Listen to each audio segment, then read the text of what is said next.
If you'd have told me after watching the first Fast and Furious movie that they would end up making 7 of them, I would have laughed. Now, somehow I'm glad they did. Furious 7 is the 7th installment in the Fast and Furious world of lightning-fast cars, scantily clad women, brutal hand-to-hand combat, and ridiculous one-liners. Most of the cast is back, including Vin Diesel, Michelle Rodriguez, Tyrese Gibson, Ludacris, and Dwayne "The Rock" Johnson, with Jason Statham and Michael Douglas playing large roles in this one as well. And that's before mentioning the late Paul Walker, who had much of his performance already recorded before he passed away in a tragic car accident last year.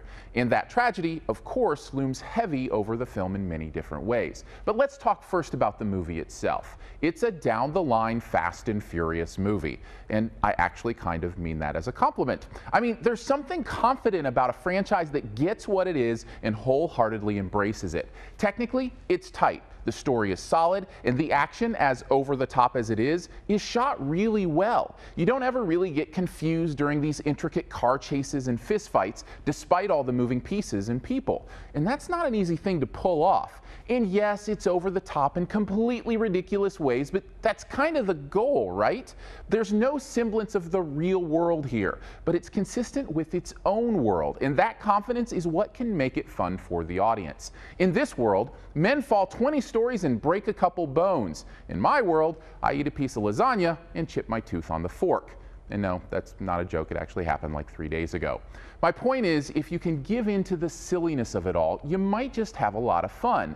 And for that matter, you might actually be moved. The way they crafted this movie to be a tribute to Paul Walker was genuinely affecting. You can really tell this group of people lost a member of their family. And even in a movie as silly as this, I got a little emotional, especially at the end.